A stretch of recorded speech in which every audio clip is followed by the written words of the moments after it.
Olá, que é Joyce em Diagonal e hoje eu tô aqui com duas convidadas, a Bel, do Hear the Bells, e a Lê, do Lelendo Lito. E hoje a gente vai meio que conversar um pouco sobre as nossas experiências com um autor bastante conhecido do gênero do terror, do suspense, que é o H.P. Lovecraft. Eu não sei vocês, mas eu tive meu contato com o autor ano passado, então as minhas experiências são bem recentes. E eu queria saber de vocês quando vocês conheceram o autor, se conheciam ele antes de efetivamente ler e tal. Eu já tinha ouvido falar no Lovecraft, mas eu nunca nem sabia do que se tratava. E daí a primeira vez que eu fui ler alguma coisa dele também foi ano passado. Então foi assim, primeiros contatos. Eu também conhecia ele de nome, por ter outras obras às vezes com influência dele, mas eu também fui ter o meu primeiro contato com ele ano passado. Eu acho que, na verdade, nós três a gente teve o contato porque a Darkside, ela lançou 2 edições. Uma delas é essa aqui, que se chama Miskatonic. E tem a outra que se chama... eu não vou me lembrar, mas eu vou botar o nome aqui, tá? Veio daí que despertou a nossa curiosidade de conhecer a obra do autor. Mas se eu não disser isso, o meu irmão vai ficar muito chateado comigo, porque na verdade ele sempre me falou pra eu conhecer H.P. Lovecraft, falou que eu ia gostar, e eu nunca dei bola pra ele, enfim, mas então tá aqui citado. Eu já fiz um vídeo aqui até com a Tamires do Desenhando Sonhos, vou botar aqui nos cards, onde eu falo sobre a minha experiência com Edgar Allan Poe, mas trazendo pra cá, assim, eu tive uma experiência bem diferente, porque eu achava que a leitura de H.P. Lovecraft ia ser muito mais truncada, assim como pra mim Edgar Allan Poe é. Então, eu consegui ler com muito mais facilidade, acho que a narrativa dele, apesar de ele ter escrito, acho que em 1920 e poucos que ele escreveu, não tenho certeza. Eu acho que ainda é muito atual a narrativa dele. E vocês, o que acharam? Tiveram alguma dificuldade? É muito engraçado quando a gente conhece o Poe antes do Lovecraft, ou deve ser assim pra pessoas que vice-versa também. A gente sempre acha que vai ser mais difícil, a gente sempre tem uma ideia. A nossa tendência normal, acho que é comparar os dois autores.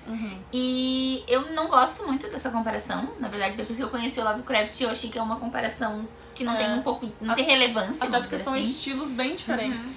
Eu sou uma fã de Poe, eu gosto muito de tudo que o Poe escreve.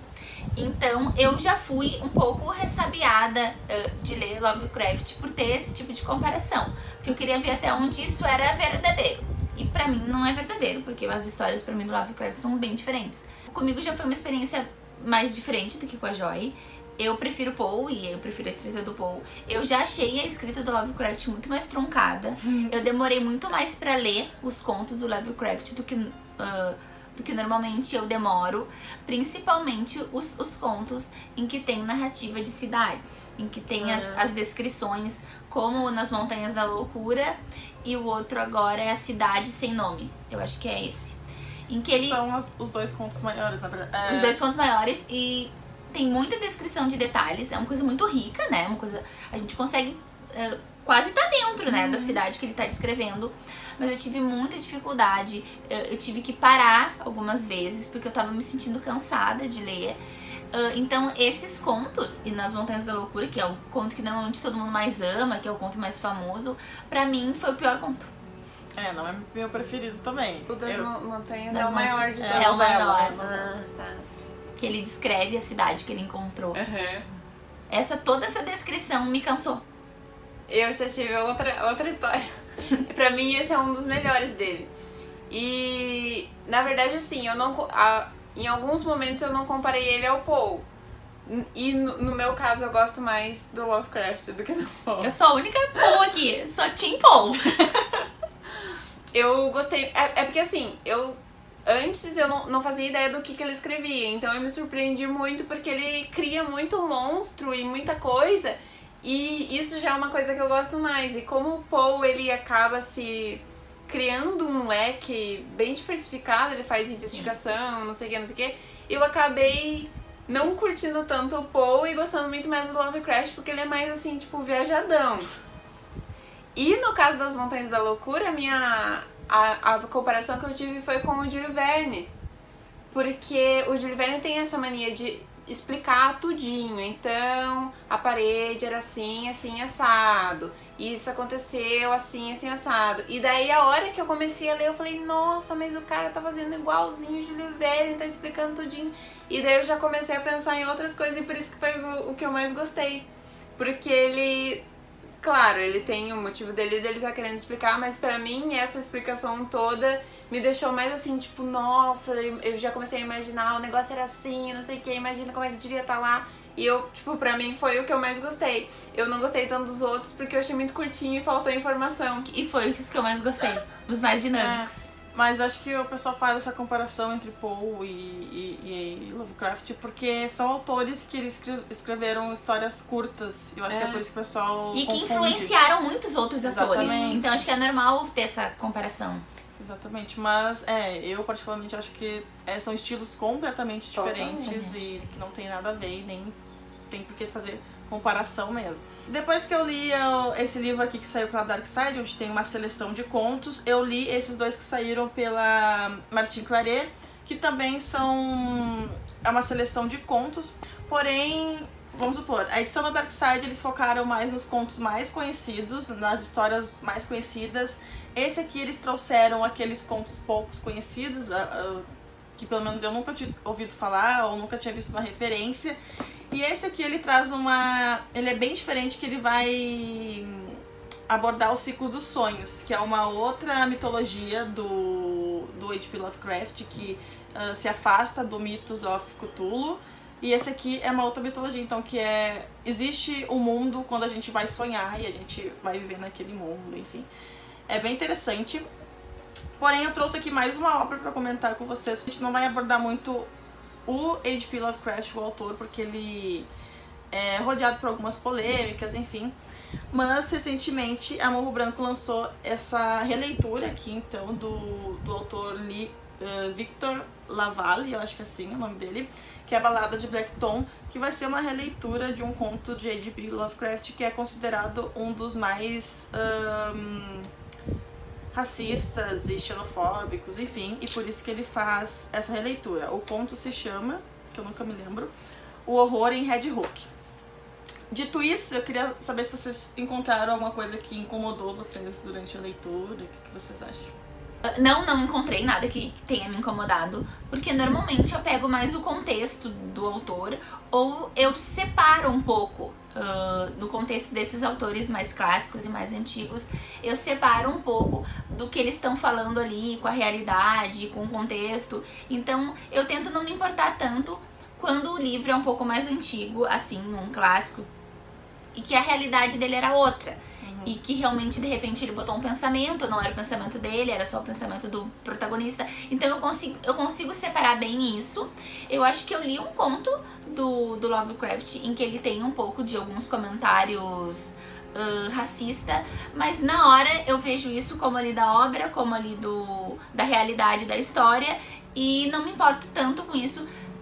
Assim como eu disse, quando é pra ser um clássico ou uma coisa um pouco mais antiga, né? Que daí era outra realidade, outros pensamentos. Mas isso da gente não perceber, na verdade, tem duas edições aqui que falam sobre isso. Disso a gente não perceber quando o autor ele tem faz essas características dos personagens que são consideradas racistas e xenofóbicas, muito por culpa da tradução que eles fazem dos livros. Por exemplo, nessa edição aqui da Martin Claret, a pessoa que faz a introdução, ela faz algumas mudanças na tradução. Eles chamam de ética do amortecimento. Então eles traduziram amortecendo essas manifestações racistas que o autor coloca no texto original deles. E isso é um tema muito, muito, muito discutido, porque isso é como tirar o senso crítico do leitor de saber o que ele está lendo e saber classificar aquilo. E isso já é abordado de uma outra forma neste aqui, que vai ser justamente uma crítica, né, do autor, que é negro, e ele faz uma homenagem e ao mesmo tempo uma crítica ao autor. Então, aqui a Morro Branco, ela traduz exatamente da mesma forma que o autor escreveu, eles traduzem. Então a gente vai ter palavras, expressões bem fortes aqui, justamente porque eles prezam isso do leitor ter o senso crítico, de saber que apesar do Lovecraft ter sido filho do tempo dele e de ter virado uma referência dentro do gênero de terror, ele ainda assim ele era racista e xenofóbico. O H.P. Lovecraft ele serviu como referência para milhares de autores e não só para livros, mas também como filmes, jogos, enfim. E eu queria saber se vocês lembram de alguma coisa que tenha referência. Eu lembrei de um. Qual? Saiu um jogo recentemente que eu não tenho certeza, mas eu acho que eles fizeram alguma coisa assim como Call of Cthulhu, uma coisa assim. E diz que ele tem um pouco de inspiração no Lovecraft, só que a ideia do jogo é fazer uma coisa mais investigativa pra, vamos dizer assim, pro personagem descobrir se aquele culto que tinha com relação a esse ser existe ou não. Assim, uma das coisas que eu mais lembrei agora. Bom, outro livro que foi lançado também, que tem uma referência aí do H.P. Lovecraft, é esse aqui, O Fantástico Alfabeto Lovecraft, que foi lançado antes, então, para Darkside do que o próprio livro de contos. E aqui, uma coisa muito engraçada, porque como eu não conhecia os livros do H.P. Lovecraft, eu comecei a ler, e daí para cada letra tem algum elemento, algum personagem, né, algum monstro do mundo criado pelo autor. Então eu li, automaticamente eu reconheci algumas coisas, tipo Z de zumbi, que não parece um zumbi, né? Só que 90% do livro tava sendo novidade pra mim. Então, claro, o Cthulhu, que a gente também conhece ele, porque ele é famoso, apesar de eu nunca ter lido nada, o conto que apresentava ele. Só que tudo foi novidade. Então, foi muito uma espécie assim de gratificante quando eu peguei o livro pra ler e eu comecei a reconhecer essas figuras na leitura. E ele até funciona tipo pra um dicionáriozinho, né? Sim, e é claro que tem alguns elementos aqui, alguns dos seres, a gente ainda não encontra nesse primeiro volume da Darkside, então acredito que vai conhecer depois, ou de repente a Joy deve conhecer melhor, porque ela já leu mais do que a gente, do autor, com os outros livros da Martine Claret. Mas e daí a gente fica com curiosidade de querer conhecer o que está sendo retratado aqui pelas figurinhas e como isso é realmente retratado pelo autor. Então é uma experiência bem legal, porque apesar de ser um livro pra criança, a gente acaba se divertindo depois quando a gente faz a comparação, ou encontra, ou fica tentando pensar o que será que o autor fez com isso. Então é uma leitura também que foi muito legal pra mim. E desperta a curiosidade também, porque Sim, tu quer saber. Porque tu quer saber do autor como tá aquilo, né, no original. E eu não consigo mais ver o Cthulhu como tipo, bicho feio. Não, eu só vejo assim. Só vejo eu também. Só assim, pra mim, ele é bem assim, gordinho, verdinho e com as coisinhas assim embaixo. E falando mais sobre referências, como eu disse, tem muito jogo que tem muito elemento de Lovecraft. Por exemplo, todo bichão que tu vê por aí que tiver tentáculos, com certeza vai ser referência de Lovecraft. Tem um jogo muito conhecido que eu jogo, que é World of Warcraft, que tem muita referência. Inclusive, na verdade foi um colaborador do Stand Diagonal, vou deixar aqui a postagem aqui nos cards, onde a gente fez um guia mesmo daí sobre o autor, e a gente comenta sobre algumas referências e a gente linkou esse e mais outros jogos, enfim. Também tem muitos filmes que têm diversas referências, e hoje em dia aquela história que tá mais em evidência, que tem referência de Lovecraft, mas também não é uma coisa muito, assim, na cara. Não sei se pode ser um spoiler, né? Mas é Caixa de Pássaros, esse livro aqui, porque as criaturas de Lovecraft, normalmente, na verdade, assim, voltando, quem narra as histórias é normalmente um personagem que ele mesmo vivenciou aquela história, então ele conta a experiência dele. E normalmente essas pessoas, elas ficam loucas, ou, enfim, elas não... Depois que elas veem essa criatura que o Lovecraft ele vai descrever nos mínimos detalhes, o que essa criatura faz, ou ele deixa em aberto propositalmente pra ativar nossa imaginação mesmo, pra gente pensar o que é essa criatura. Então, acho que o Josh Malerman pegou muito disso do Lovecraft, de brincar com a imaginação do leitor, assim, o que é essa criatura, porque as pessoas estão ficando loucas. E quando as pessoas dos contos, quando elas vão narrar, quando elas vão falar que estão vendo a criatura, elas sempre falam com deslumbramento, uma coisa muito assim, caixa de pássaros. Principalmente, citando o filme agora, que as pessoas quando elas olham no filme, né, elas ficam deslumbradas também com aquilo que elas estão olhando, né? É, porque dentro do universo de Lovecraft, assim, falando mais assim sobre a mitologia, esses seres são conhecidos como os antigos, né? Como se fossem deuses que já estavam aqui na Terra há muitos milhares e milhares e milhares de anos e só depois que apareceu os humanos. Então tem isso das pessoas ficarem completamente estragadas a verem essas criaturas, ficarem com medo, apavoradas, enfim. Mas tem isso de ter o deslumbramento, porque essas criaturas são, na verdade, deuses, são muito poderosos, enfim. Mas pra finalizar então esse vídeo, eu queria saber de vocês se vocês têm mais vontade de conhecer do autor pra agora ou de repente pro futuro. O que vocês acham? Eu tenho. Eu tenho, mas é que eu sou muito assim, eu tenho vontade e a vontade vai ficando. Então eu não saberia dizer quando eu leria. Mas eu, assim, talvez eu até gostaria de ler uma edição mais como essas tuas. Que assim, é mais, este livro vai tratar sobre este elemento do autor. Os contos têm uma temática. Que daí eu acho que também é uma forma de você conhecer mais sobre o que o autor já fez. Agora eu tô pegando essa partezinha. Agora eu tô pegando essa. Porque às vezes quando você pega umas coisas meio jogadas, assim, meio misturadas, você não consegue entender muito bem, às vezes até a época, porque se eu não me engano, eu não lembro direito, mas esse da Darkseid, vamos dizer, A1 ele lançou no começo da carreira, A1 ele lançou depois, A1 ele lançou não sei o quê. Então às vezes você também não consegue acompanhar as próprias modificações que o autor vai aprendendo, vai fazendo ao longo do tempo. Eu acho que sim, seria uma forma mais legal de continuar conhecendo mais sobre ele. Sim, eu tenho vontade. Também não é pra agora, é uma coisa que eu vou correr atrás. Mas é assim, se eu tiver oportunidade, se cair um livro na minha mão, alguma coisa desse tipo, eu vou querer sim. Inclusive, eu penso em dar uma segunda leitura pra esses contos. Principalmente pros que eu não gostei. Não agora, claro, porque é muito recente a leitura. Mas daqui pra frente, pra ver se eu vou encarar da mesma maneira. E se eu vou... De repente, se eu ler algumas coisas dele diferenciadas e depois voltar pra lá, voltar com uma cabeça mais aberta, eu não acho tão truncado, não seja uma experiência...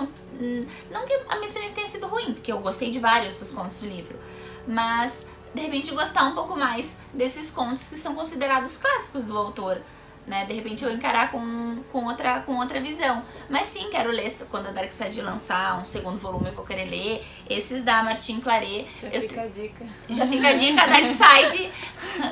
E esses da Martin Claret, eu gostei dessa divisão também. Me interessei pelo esse ciclo dos sonhos. Então, de repente, aí é uma oportunidade de eu conhecer um pouco mais o autor. E se serve como dica, sim. Talvez a nossa experiência tenha sido influenciada porque a gente, de repente, leu o livro todo corrido, a gente não sabe. Porque realmente são, acho que como Edgar Allan Poe, fazendo uma comparação, mas enfim, são várias histórias pequenas e às vezes são histórias complexas ou são mais pesadas, então... é bom dar um tempo assim depois que tu lê um conto, porque senão as criaturas acabam se misturando na tua cabeça e depois tu não entende mais nada. Então, como dica, leia os contos mais assim... Mais espaçados. Mais espaçado, porque, enfim, como qualquer autor, tem aqueles... tem altos e baixos de qualidade, assim. Eu vou gostar, por exemplo...